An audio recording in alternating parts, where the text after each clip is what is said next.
கர்த்தருடைய பரிசுத்த நாமத்திற்கு ஸ்தோத்திரம். இன்னைக்கு நம்ம கொலோசியர் 1வது அதிகாரம் 28வது வசனத்தை தியானிக்க இருக்கிறோம். கொலோசியர் 1:28 ஜெபத்தோடு இந்த செய்திக்குள்ளே கடந்து செல்வோம். எந்தன் கண்மலையானவரே, என்னை காக்கும் தெய்வம் நீரே. எந்தன் கண்மலையானவரே, என்னை காக்கும் தெய்வம் நீரே. வல்லமை மாட்சிமை நிறைந்தவரே, மகிமைக்கு பாத்திரரே. வல்லமை மாட்சிமை நிறைந்தவரே, மகிமைக்கு பாத்திரரே. ஆராதனை உமக்கே, ஆராதனை உமக்கே, ஆராதனை உமக்கே, ஆராதனை உமக்கே. உந்தன் சிறகுகளின் நிழலில் என்றென்றும் மகிழ செய்தீர். உந்தன் சிறகுகளின் நிழலில் என்றென்றும் மகிழ செய்தீர். தூயவரே என் துணையாளரே, துதிக்கு பாத்திரரே. தூயவரே என் துணையாளரே, துதிக்கு பாத்திரரே. உராரார் ஹிபரா ஒப்பாரா உபரா ரெபாரா ரிகரா ரிகாரா ரிகரா. எந்தன் பலவீன நேரங்களில் உம் கிருபை தந்தீரையா. எந்தன் பலவீன நேரங்களில் உம் கிருபை தந்தீரையா. இயேசு ராஜா என் பலனாயினீர், எதற்கும் பயமில்லையே. இயேசு ராஜா என் பலனாயினீர், எதற்கும் பயமில்லையே. உபூரா உபரா ரிபூரா ரிவரா ரெபாரா ரிபரா ரிகாரா ரிகரா. எந்தன் உயிருள்ள நாட்களெல்லாம் உம்மை புகழ்ந்து பாடிடுவேன். எந்தன் உயிருள்ள நாட்களெல்லாம் உம்மை புகழ்ந்து பாடிடுவேன். ராஜா நீர் செய்த நன்மைகளை என்றும் துதித்து பாடிடுவேன். ராஜா நீர் செய்த நன்மைகளை எண்ணியே பாடிடுவேன். இயேசுவின் நாமத்தினாலே ஜெபங்கள் பிதாவே, ஆமென். கர்த்தருடைய பரிசுத்த நாமத்திற்கு ஸ்தோத்திரம். இன்னைக்கு நம்ம கொலோசியர் 1வது அதிகாரம் 28வது வசனத்தை தியானிக்க இருக்கிறோம். பவுல் சபை மக்களை நோக்கி பார்க்கிறான். ஒவ்வொருத்தரையும் பார்க்குறோம். ஒரு சிலருக்கு ஒரு சந்தேகம் இருக்கு. அவருக்கு செய்தாரு, எனக்கு செய்வாரா அப்படின்னு ஒரு சந்தேகம். நான் எப்பா பிரார்த்த மாதிரி இல்லையே, நான் ஒரு சாதாரண ஒரு விசுவாசியா இருக்கேனே, எனக்கு இந்த ஆசீர்வாதம் கிடைக்குமா, இது எப்போ கிடைக்குங்கிற ஒரு பல சந்தேகத்தோடு இருக்கிற மக்களுக்காக அவர்களை பார்க்கும்போது பவுல் அவர்களுக்கு என்ன சொல்கிறார் அப்படின்னு கேட்டீங்கன்னா, கொலோசியர் 1வது அதிகாரம் 28வது வசனம், எந்த மனுஷனையும் கிறிஸ்து இயேசுவுக்குள் தீர்ணனாக நிறுத்தும்படிக்கு அவரையே நாங்கள் அறிவித்து, எந்த மனுஷனுக்கும் புத்தி சொல்லி, எந்த மனுஷனும் எந்த ஞானத்திலும் உபதேசம் பண்ணி, எந்த எந்த எந்த நான் என்ன சொல்லுகிறார் பவுல் அப்படின்னு கேட்டீங்கன்னா, நீ சபைக்குள்ள வந்தாச்சு, ஆண்டவர் வாக்குத்தத்தத்தை கொடுத்துட்டார், உனக்கு நித்திய ஜீவன் கொடுப்பார், உன்னை எங்க கொண்டு வந்து நிற்பார் அப்படின்னு கேட்டீங்கன்னா, கொலோசியர் 1வது அதிகாரம் 12வது வசனத்துல ஒளியில் உள்ள பரிசுத்தவானுடைய சுதந்திரத்திற்கு பங்கு உள்ளவர்கள ஆக்கிட்டார். சரி, இத புரிந்து கொள்றதுக்கு பல வகையான அவர்களுக்கு குழப்பம் இருக்கு. ஒரு குழப்பத்தை தீர்க்கிறாப்புல நம்ம இன்னைக்கு பார்க்க இருக்கிறோம். வாசிப்போம் கொலோசியர். சரி, எசேக்கியேல் 12வது அதிகாரம் 28வது. எசேக்கியேல் 12:28. ஆகையால் என் வார்த்தைகள் ஒன்றாகில் இனி தாமதிப்பதில்லை என்று. என் வார்த்தை அது தாமதிக்காதுங்கிறார். எந்த மனுஷனும் அங்க உட்கார்ந்துட்டு யோசிச்சுட்டு இருப்பான். சபைக்குள்ள வந்தாச்சு, சொல்லிட்டாரு பவுல், என்னைய கொண்டு வந்து வலுவாதபடி அவருடைய சன்னிதானத்தில் கொண்டு நிறுத்துறதாக வாக்கு கொடுத்துட்டாரு. ஆனா அது எப்ப நடக்கும்? நடக்குமா நடக்காது? எப்ப நடக்கும் அப்படின்னு ஒரு கேள்வியோட இருக்கிற மக்களுக்கு இந்த செய்தி. அது தாமதிப்பது இல்லை என்று கர்த்தர் சொல்றார். நான் சொன்ன வார்த்தை நிறைவேறும். நான் சொன்ன வார்த்தை நிறைவேறும். இதாங்க இன்னைக்கு நம்ம பார்க்கக்கூடிய ஒவ்வொரு இந்த சாத்தா என்ன செய்வான் அப்படின்னா, ஒரு சந்தேகத்தை போட்டுக்கிட்டே இருக்கும். ஆனால் ஆண்டவர் சொல்கிறாரு, நோ நோ நோ நோ. சந்தேகத்தாவும் போடுவான். டிலே ஆகுதுன்னு நீங்கள் நினைக்கிறீங்க. அதனுடைய காரணம் என்ன அப்படின்னு நம்ம பார்க்க போகிறோம். டிலேயுடைய ரீசன் வாசிப்போமா? 2 பேதுரு 3வது அதிகாரம் 9வது வசனத்தில் 2 பேதுரு 3:9 தாமதிக்கிறார், டிலே ஆகுது இல்லைன்னு சொல்லல என்று சிலர் எண்ணுகிறபடினால, சிலர் எண்ணுகிறார்கள். அவர்களுக்கு எங்க இருக்காங்க? சபைக்குள்ளதான் இருக்கிறாங்க. ஏன் இயேசுடைய 2வது வரி வரல, தாமதிக்கிறார். 4வது அவர் வருவார் என்று சொல்லுகிற வாக்கு தத்தம் இங்கே. அவங்க அந்த வாக்கு தத்தத்தை பெற்றுக்கொண்டாங்க. அதுல சந்தேகம் இல்லை. இவங்க புரோஜாதியார் கிடையாது, சபைக்குள்ளதான் இருக்கிறாங்க. சபைக்குள்ள இருந்துகிட்டு என்ன செய்யறாங்க அப்படின்னு கேட்டாங்கன்னா, வாக்கு தத்தத்தை பெற்றுக்கொண்டு டிலே அவங்களால சகிக்க முடியல, தாங்க முடியல. அதுதான் பிரச்சனை.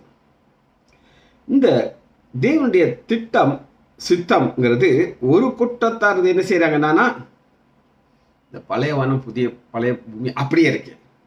ஆண்டவர் சொன்னார் புதிய வானம் புதிய பூமின்னு வரும்னு சொல்லி 13 வசனத்துல. ஆனா எல்லாமே அப்படியே தானே இருக்குது அப்படின்னு சொல்லி அவங்க டிலே டிலே டிலே, ஏன் அப்படி இருக்கு, ஏன் அப்படி இருக்கு அப்படின்னு அவங்களுக்கு ஒரு கேள்வி வந்துகிட்டே இருக்கு. அப்படி வந்து கொண்டே இருக்கிறவங்களுக்கு என்னன்னா, காத்திருக்க மனதில்லை, காத்திருக்க மனதில்லை. சரி, இதான் நம்ம இன்னைக்கு பார்க்கறது. ஆண்டவர் டிலே பண்ணுவாரா? பண்ணுவார். எதற்காக பண்ணுகிறார் அப்படின்னு கேட்டீங்கன்னா, நீங்க அந்த டிலேய டினைல் அப்படின்னு சொல்லக்கூடாது. டினைல்னா மறுக்கிறதுக்கு பேர் டினைல். டிலே வேற, டினைல் வேற. சரி, இந்த சீஷருடைய ஒரு அவசரத்தை நம்ம பார்க்க போயிடும். மார்க் 4வது அதிகாரம் 38வது வசனம். கப்பல்ல ஆண்டவர் ஒரு இடத்துல தான் டயானியை யூஸ் பண்ணி தூங்குறான்னு இருக்கு. அவர் டயர்டா, செய்தியை நான் உங்களுக்கு சொல்லியிருக்கேன், டயர்டாகி தான் நினைச்சிட்டு படுத்து தூங்குறாரு. இப்போ சூழ்நிலை என்ன சொல்லுது அப்படின்னு நீங்க கேட்டீங்கன்னா, அப்பொழுது பலத்த சுழல் காற்று உண்டாகி படகு நிரம்பத்தக்கதாக அலைகள் அதன் மேல் மோதிட்டு. இப்போ மோதும் போது இவங்களுக்கு ஒரு பயம் வந்துருச்சு. என்ன பயம் வந்துருச்சு அப்படின்னு கேட்டீங்கன்னா, போதகரே நாங்கள் மடிந்து போறது உமக்கு கவலை. போட்ல ஏச இருக்காரு. மடிந்து போனா என்ன செய்யணும்? அவரும் சேர்ந்து என்ன செய்யணும்? தண்ணிக்குள்ள போகணும். ஆனா டிலே. ஆண்டவர் வெயிட் பண்றார். ஆனா சீசனுக்கு வெயிட் பண்ண மனதில்லை. Delay is not denial. இப்ப ஆண்டவர் என்ன சொல்கிறார்னா, அவர் எழுந்து ஏன் எழுந்துகிறார்? அவருடைய ஒரு டைம் வச்சிருக்கிறார். அப்பதான் அவரே திருப்பார். காற்றை அதட்டி கடலை பார்த்து இறையாதே அமைதலாய் என்றார். மிகுந்த அமைதல் உண்டாயிற்று. இதை செய்கிறவருக்கு இவங்க சொல்லி செய்யணுமா? அவரா செய்வாராம். அவருக்கு செய்ய தெரியும். சகலத்தையும் அதன் காலத்திலே நேர்த்தியாக செய்கிறது நம்முடைய தேவன். நேர்த்தி பர்ஃபெக்டாக அவர் செய்வார். சரி, டிலே பண்றதுக்கு காரணம் என்னங்கிறது ஒரு ஒரு ஒரு நம்முடைய வாழ்க்கையில பல நேரங்கள்ல அந்த சிலர் உங்களை காட்டு, அவங்களால வெயிட் பண்ண முடியாது, சீஷர்களால வெயிட் பண்ண முடியாது. ஆனா ஒரு நபர் அருமையாக வெயிட் பண்ணுறார். அவருக்கு தெரியும் ஆண்டவர் சொல்லிட்டாரா, அது நடக்கும். யார் அருமையாக வெயிட் பண்ணின ஒரு நபர்? ரோமர் 4வது அதிகாரம் 18வது வசனம். ரோமர் 4:18. உன் சந்ததி இவ்வளவா இருக்குன்னு சொல்லப்பட்டு வாக்கு தத்தத்தை கொடுத்துட்டார். திரும்ப ஒரு கீ வசனத்தை நான் கொண்டு வரேன். எசேக்கியேல் 12வது அதிகாரம் 28. ஆகையால் என் வார்த்தைகள் ஒன்றாக இனி தாமதிப்பது இல்லை என்றார். கர்த்தராகிய ஆண்டவர் உரைக்கிறது, நான் சொன்ன வார்த்தை நிறைவேறும். ஆபிரகாமுக்கு ஒரு வார்த்தையை சொல்லிட்டார், உன் சந்ததி இப்படி இருக்குன்னு சொல்லிட்டார். அப்புறம் பாருங்க, தான் அநேக ஜாதிகளுக்கு தகப்பனது நம்பருக்கு ஏது இல்லை, அதை நம்பிக்கையோடு விசுவாசத்தை காத்துக்கணும். நம்பிக்கையோடு விசுவாசம் இதாங்க, நம்பிக்கையோடு நம்ம விசுவாசத்தை காத்துக்கணும். அதனாலதான் பவுல் சொல்ற, எந்த மனிதனையும் தேர்ந்தவன் இருக்கட்டும், எவனா இருக்கட்டும், ஆனா அவனுக்கு இந்த கேரக்டர் இருக்கணும். என்ன கேரக்டர் இருக்கணும்? எனக்கு ஒரு வாக்குத்தத்தம் கொடுக்கப்பட்டு அது நிறைவேறும். அதை நிறைவேற்றத அவருடைய டைம்ங்கிற ஒரு காத்திருக்கணும். அப்ப சரீரம் செத்து போனதை பார்க்க மாட்டேங்கிறார், டிலே ஆறதை பார்க்க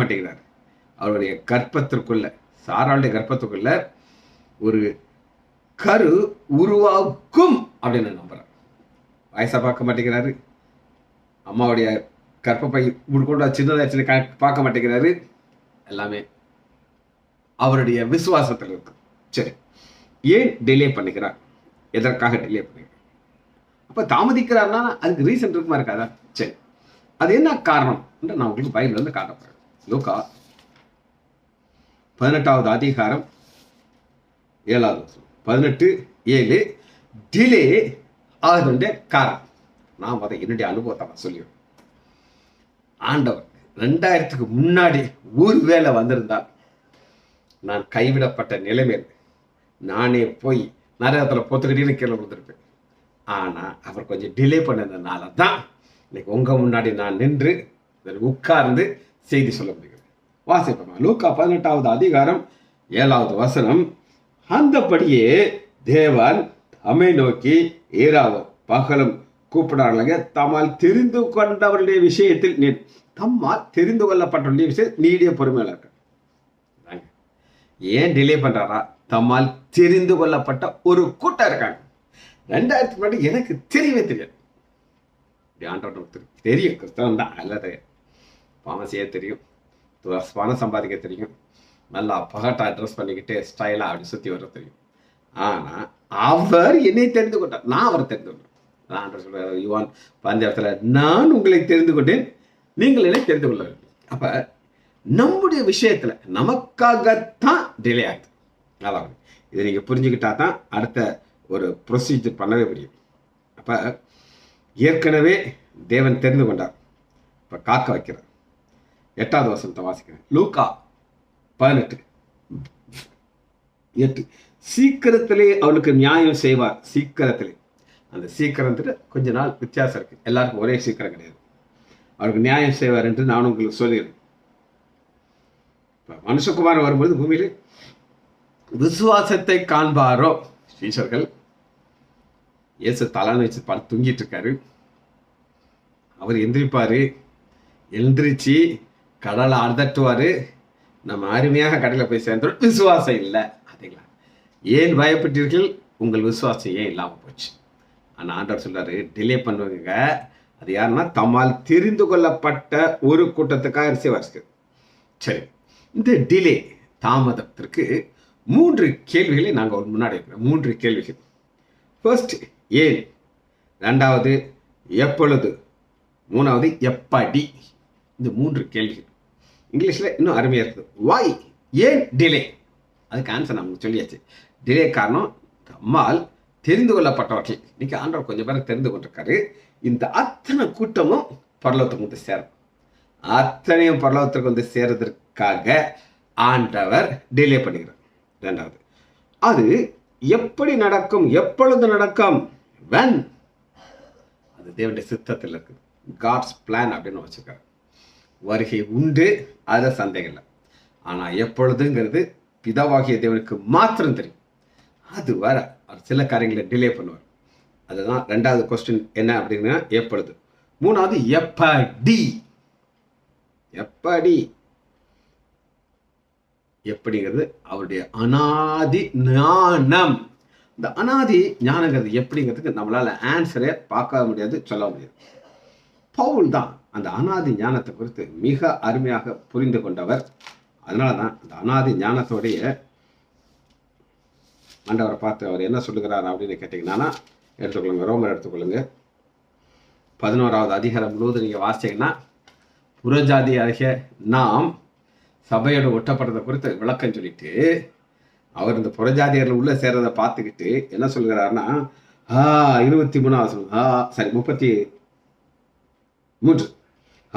தேவனுடைய ஐஸ்வர்யம், ஞானம், அறிவு என்னுடைய ஆழம் எவ்வளவா இருக்கிறது. இதுதான் டிலே பண்ண வைக்கும். டிலே பண்ண வச்சுட்டு நமக்கு ஒரு பெரிய ஆசீர்வாதத்தை கொடுக்கும். அதை நம்ம விசுவாசிக்கணும். சரி, ஒரு நபரை ஆண்டவர் டிலே பண்ண வைத்தார். ஆதியாகமம் 17வது அதிகாரம் 1 வசனம். ஆதியாகமம் 17:1.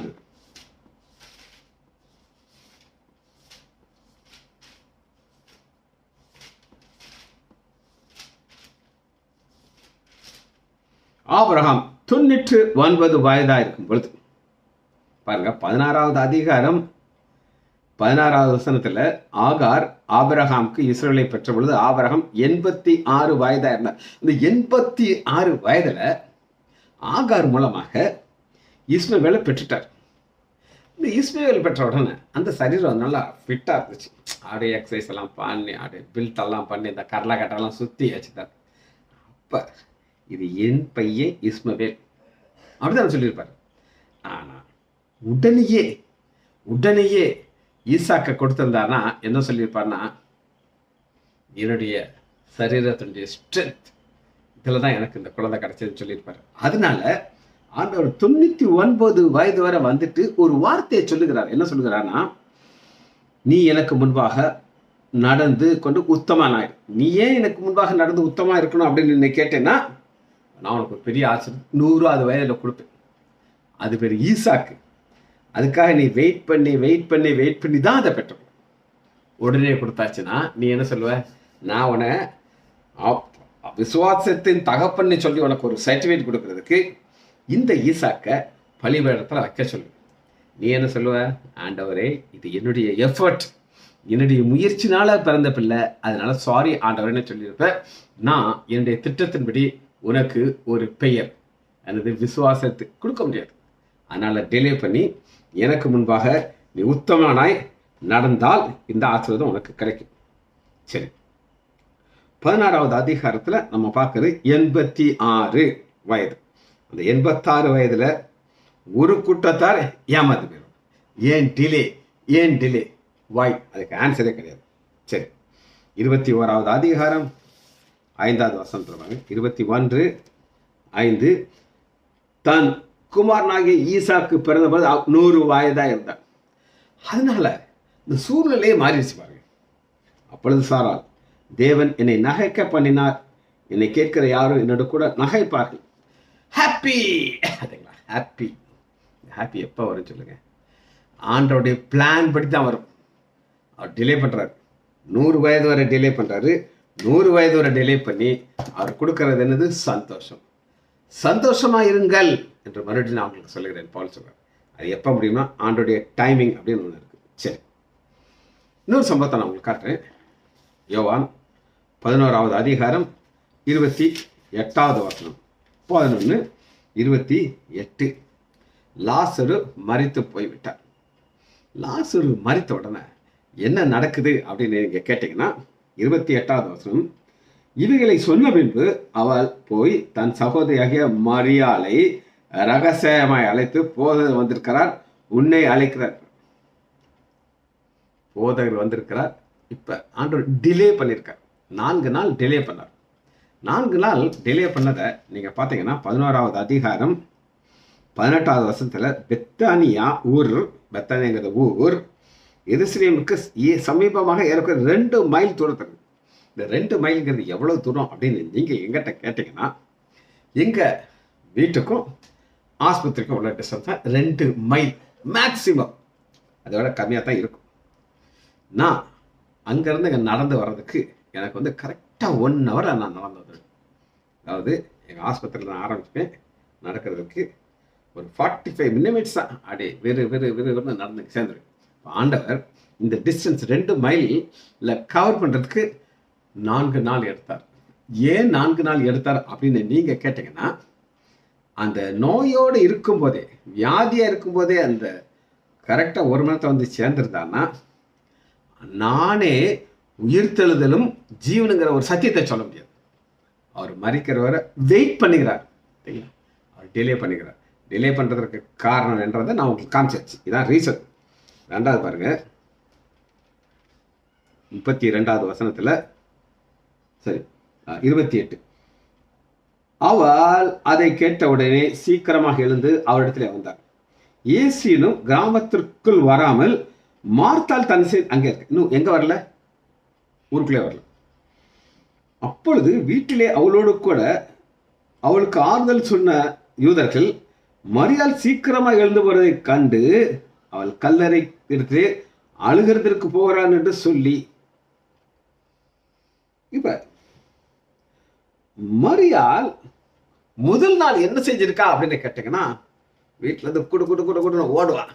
சார்ஜ் கல்லறை கிட்ட போய், ஐயோ லாசருவே சகோதரனே மறித்து விட்டாங்க. நம்ம நண்பர், உங்க நண்பர் ஐயா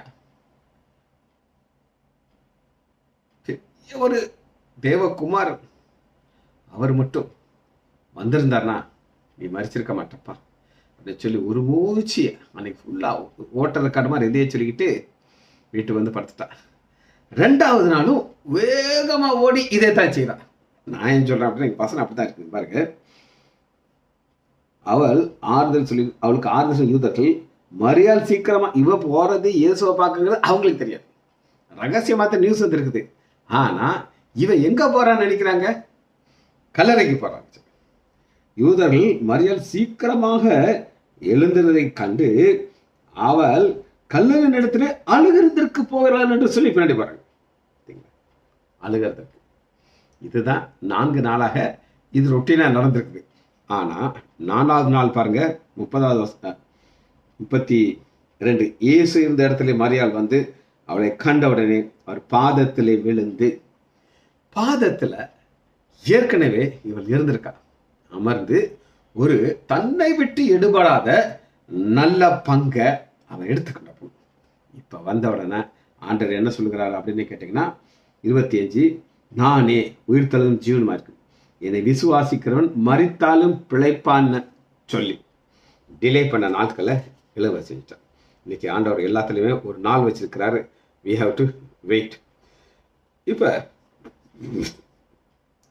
தேவன் டிலே பண்ணுவாங்க அப்படின்னு கேட்டீங்கன்னா அவர் டிலே பண்ண மாட்டார். அவர் இந்த அண்ட சராசரத்தை 7 நாள்ல உண்டாக்குறார், 7 days. ஆனா ஒரு நாள் முன்னாடியே உண்டாக்கி முடிச்சிட்டார். பார்த்துக்கோங்க, 6வது நாள். அந்த 6வது நாள்ல முடிச்சுட்டு 7வது நாள் ரெஸ்ட் எடுக்கிறார். அவர் என்ன உண்டாக்கியிருக்காரு அப்படின்னு உங்களால் யோசிச்சு கூட பார்க்க முடியாது. இப்ப இப்ப இப்ப இப்ப யூடியூப்ல இந்த டிராவல் என்னென்னமோ வந்துச்சு. நான் ஆசையாக பார்ப்பேன். ஏன்னா அந்த கண்ட்ரிலாம் நம்ம போய் பார்க்க முடியாது, எங்கேயுமே பார்க்க முடியாது. ஆனால் அத்தனை இடங்கள் இருக்கு. மிருகங்கள்ல என்னென்னமோ இருக்குது, நம்மளால பார்க்க முடியாத, கற்பனை செய்ய முடியாத மிருகங்கள், எத்தனையோ அழகான பூக்கள், இதெல்லாம் யூடியூப்ல நம்ம அது ஒரு டிராப். அத்தனையும் ஆண்டவர் ஒரு நாள் முன்னாடி உண்டாக்கிட்டு ரெஸ்ட் எடுக்கிறார். சரி, ஆண்டவர் டிலே பண்ற வேண்டிய காரணம் என்ன அப்படின்னு நீங்க கேட்டீங்கன்னா, எடுத்துக்கொள்ளாமா? சங்கீதம் 65வது அதிகாரம், சங்கீதம் 65:9, தேவரீர் பூமியை விசாரித்து அதற்கு நீர் பாய்ச்சுகிறீர், தானீர் நிறைந்த தேவ நதியினாலே மிகவும் செழிப்பாக்குகிறீர். நீர் அதை திருத்தி அவைகளை திருத்தி. ஆண்டவர் ஒரு பூமியை திருத்துகிறார். எதற்காக திருத்துகிறார்னா, அப்படியே போட்டா ஒண்ணுமே கிடைக்காது. ஒரு தானியம் விளையிறதுக்கு என்ன செய்ய வேண்டியிருக்கு? அந்த நிலத்துல ஃபுல்லா உழ வேண்டியிருக்கு. உழுது அதுல என்ன பண்ண வேண்டியிருக்குது? விளைச்சல் பண்ண. ஆண்டவர் திருத்துக்கிறார். இன்னைக்கு நம்மளை பரலோக ராஜ்யத்துக்கு கொண்டு போறதற்கு ஆண்டவர் திருத்த வேண்டியிருக்கு. ஒரு பக்கம் திருத்திக்கிட்டே இருக்கிறார், விளைய செய்கிறார். திருத்துறது அவர் செய்கிறாரு, விளைய திருத்த வேண்டியது நம்ம திருத்தப்பட வேணும், அவர் விளைய செய்கிறார். சரி, இதுல ஆண்டவர் ஒவ்வொருத்தருக்கும் ஒரு கிருபையை கொடுக்கிறார். எடுத்துக்கொள்ளுமா? 1 கொரிந்தியர் 15வது அதிகாரம் 10வது. 1 கொரிந்தியர் 15:10. இன்னைக்கு நம்மளை வெயிட் பண்ண வைக்கிறார். எந்த மனிதனும் தேர்ந்தவராக்கணும், அந்த மனிதன் வெயிட் பண்ணணும். அந்த டிலேயுடைய காரணத்தை நான் உங்களுக்கு சொல்லிட்டேன். அது மாத்திரமல்ல, அந்த டிலே வர்றதுனால என்ன நடக்கணும் அப்படின்னு கேட்டீங்கன்னா, நான் அதிகமாக பிரயாசப்பட்டேன், நான் அல்ல, என்ன அதிகமாக நான் பிரயாசப்பட்டேன்னு 1 கொரிந்தியர் 15வது அதிகாரம் 10வது சொல்றார். பட் டிலே பண்ணுகிறார். எதற்காக டிலே பண்ணுறா? உங்களுக்கு இயேசுடைய சாயல் கிடைக்கும், உங்களை நித்தியத்தில் கொண்டு போய் சேர்க்கணும். அதுக்கு ஒரு டிலே. இந்த டிலே வார வார வார வார உங்களுக்கு அது டினேயல் அல்ல, அதை மறுக்கலை. என்னை ஆண்டவர் திருத்துகிறார். எப்படி 65வது சங்கீதத்தில் 9வது வசனத்தில் பூமியை விசாரித்து நீர் பாய்ச்சலாக்குகிறீர், அதற்கு செழிப்பாக்குறதற்கு தேவை, அது திருத்தப்பட வேண்டும். சரி, பவுலை ஆண்டவர் திருத்தினார். எப்படி திருத்தினார்? தமஸ்கு வீதியில திருத்துறார். அப்ப திருத்தினதுக்கு அப்புறம் பவுல் அருமையாக ஒரு வார்த்தையை சொல்லுகிறார். என்ன சொல்லுகிறார் அப்படின்னு கேட்டீங்கன்னா, 1 தீமோத்தேயு 1வது அதிகாரம் 13வது வசனம். திருத்துறதுக்கு முன்னாடி நான் எப்படி இருந்தேன் பவுல் சொல்லுகிறார்.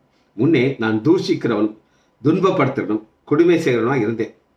இப்படி இருந்த சவுலை அப்படி பரலோகம் கொட்ட முடியுமா? முடியாது. அதனால 3 நாளைக்கு கண் பார்வை இல்லாம ஆக்கி அவனை தரையில உள்ள வச்சு, நான் தான், நீ தான் என்னைய துன்பப்படுத்துற கிறிஸ்து அப்படி விளக்கம் கொடுத்து, அப்ப அது ஒரு திருத்தல்.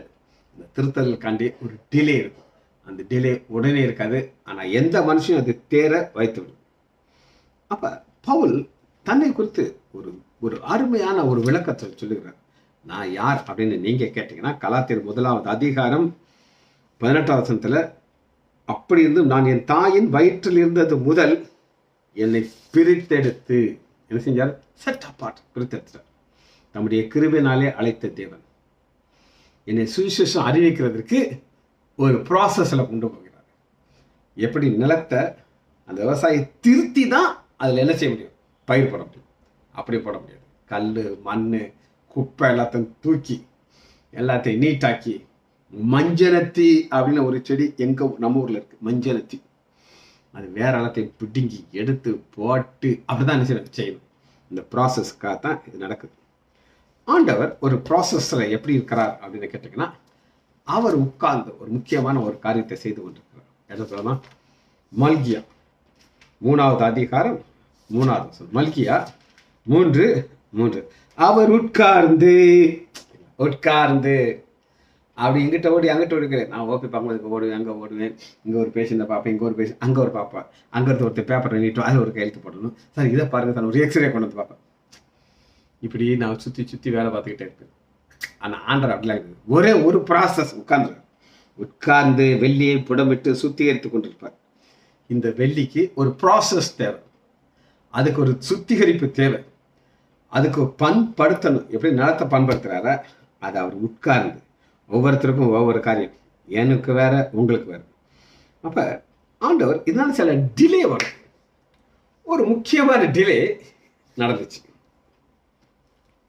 யாத்ராகமம் 12வது அதிகாரம்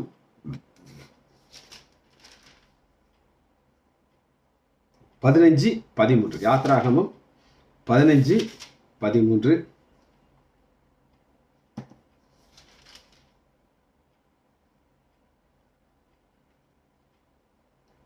சரி, ஆதியாகமம் 15வது அதிகாரம்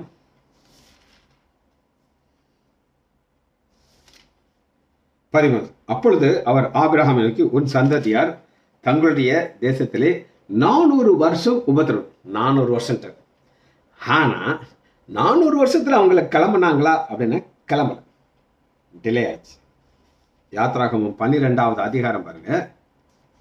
400 வருஷம்னு சொன்னாரு, ஆனா நடந்தது என்ன? 430 வருஷம். 12:41. 430 வருஷம் முடிந்தது அன்னைக்கு. நிறைய பேருக்கு இது இடிக்கும். 400 ஏன் 400ல கிடைக்கல? 430 வருஷத்துக்கு காரணம் என்ன? காரணம் மோசே. என்ன அப்படின்னு கேட்டீங்கன்னா, மோசையை கூப்பிட்டு உடனே மோசே என்ன சொல்கிறார் அப்படின்னா, யாத்ராகமம் 4வது அதிகாரம், யாத்ராகமம் 4:1. மோசையை கன்வின்ஸ் பண்ண வேண்டியது. அப்பொழுது மோசே அவர்கள் என்னை நம்ப மாட்டார்கள். நம்ப மாட்டேன்னு சொல்ல மோசைக்கு ஒரு கோலை கொடுத்து அவனுக்கு ஒரு நம்பிக்கை உண்டாக்க வேண்டியது. 9. இந்த 2 அடையாளங்களை உன்னை நம்பாலும் என் 2 அடையாளத்தையும் கொடுத்தாலும் நம்ப மாட்டாங்கனாலும் அதுக்கு ஒரு ஆன்சர் சொல்லிட்டு, இப்படிலாம் முடிச்சுட்டு கடைசியில் நினச்சிவார், ஆண்டவரே வேற யாராவது அனுப்புங்கன்னு பாருங்க 13 வேற யாராவது. இப்படி டிலே பண்ணிக்கிட்டே இருக்காரு, டிலே பண்ணிட்டு இருக்காரு. இப்படி டிலே பண்ணி ஒரு 30 வருஷத்தை காலி பண்ணிட்டார் மோசே. அதனால 400 வருஷத்துல போக வேண்டிய ஆளுக்கு ஒரு டிலே வந்துருச்சு. இந்த டிலே டினேயல் கிடையாது. ஆண்டவர் இதன் பாதையில் வெளித்தான் சிவரான் கொண்டு போவார். ஜெபிச்சு முடிப்போமா? முகா இரக்கமும் கிருபையுமுள்ள பிதாவே, உம்மை துதிக்கிறோம் ஐயா. நீர் நல்லவர் ஐயா, இரக்கமுள்ளவர் ஐயா, ஆசீர்வதிக்கிறீர் ஐயா. ஒவ்வொரு நாளும் ஐயா நீர் எங்களை பாதையிலே கொண்டு போகிறீர். அந்த டிலே என்பது டினேயல் அல்ல. நீர் சொன்ன வாக்கு நீர் நிறைவேற்ற வல்லவராக இருக்கிறீர். எந்த மனுஷனையும் ஒரு சாட்சியாக நிறுத்த உம்மால் கூடும் ஐயா. பிள்ளைகள் ஒவ்வொருவரையும் என் ஆண்டவராகிய இயேசு கிறிஸ்துவின் நாமத்தினாலே ஆசீர்வதிக்கிறேன். இயேசுவின் நாமத்தினால் ஜெபங்களை பிதாவே. ஆமேன், ஆமேன், ஆமேன்.